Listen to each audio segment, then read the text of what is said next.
Today, we're diving into an absolutely epic story of faith, power, and perception, drawn from accounts in the Quran. We're talking about a magnificent queen who worshipped the sun, a wise king who could command the wind, and the one tiny bird that brought their entire worlds crashing together. I mean, it sounds kind of crazy, doesn't it? The idea that a creature so small could literally alter the destiny of kingdoms. But this whole story hinges on exactly that. A single, seemingly unimportant bird, whose discovery would shake the very foundations of power and belief.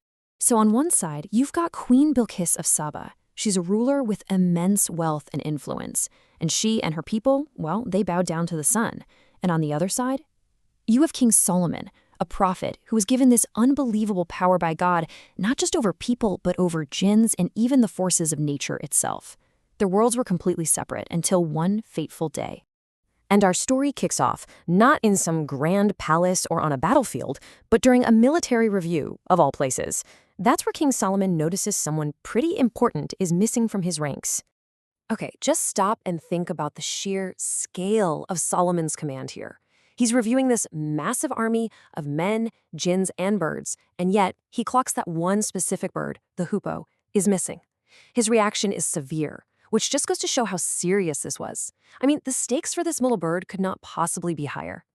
So, just as it looks like it's curtains for the hoopoe, he returns. But here's the thing, he isn't trembling with fear or offering up some flimsy excuse. No, he was carrying, as the Quran says, certain news.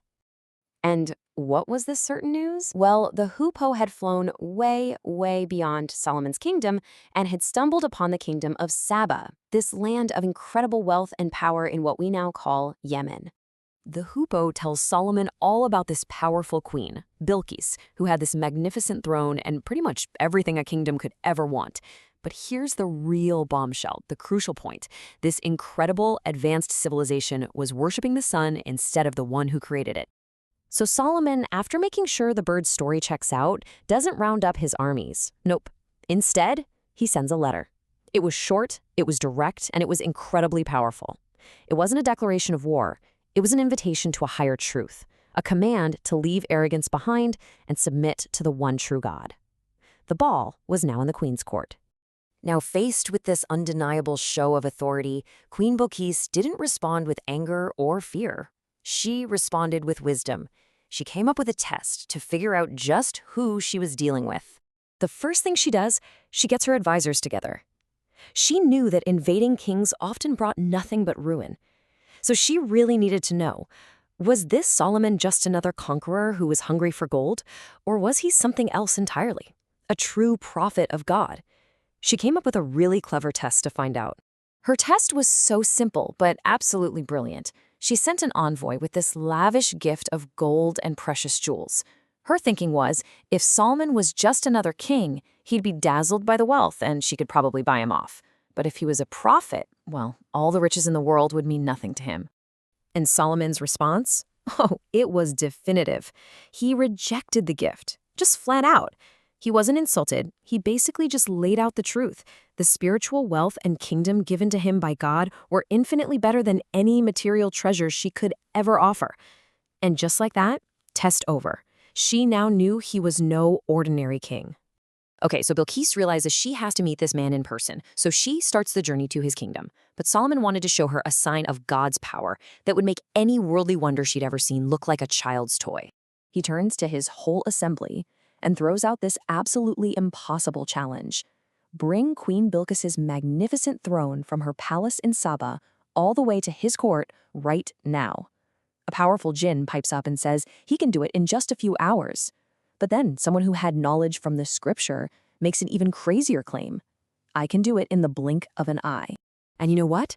Before Solomon could even blink, bam, it was there. The queen's massive ornate throne, which had traveled hundreds and hundreds of miles, was now sitting right there in front of him. An absolute miracle. Now you'd think after pulling off something that incredible, you might get a little big-headed, right? But Solomon's first response is just pure humility. He immediately says this miracle isn't from his own might, but a favor and a test from his Lord, to see if he would stay grateful.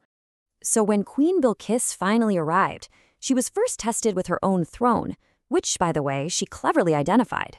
But the greatest test, The real game changer, the one that would change everything, was still to come. This final challenge wasn't about her political smarts or her intelligence. No, this was about the very nature of reality itself, and about how easily our own senses can totally fool us. See, Solomon had this special palace built just for her arrival, and as she approached, she was invited to step inside.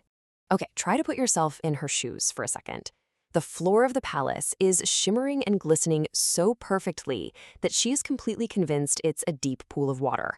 So to keep her clothes from getting wet, she instinctively lifts up her robes to wade across. And then comes the revelation that just shatters her entire worldview. Solomon calmly explains that it wasn't water at all. It was a solid floor, paved with smooth sheets of glass.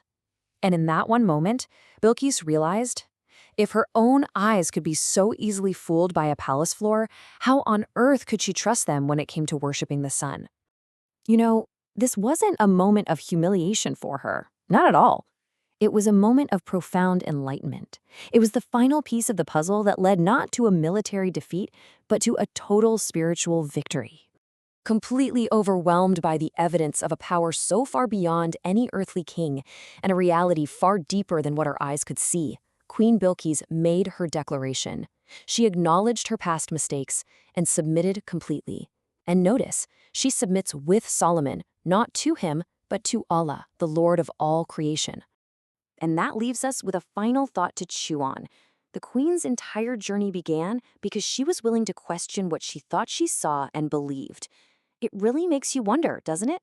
What shimmering floors, what illusions of our own making might be standing between us and a more profound reality?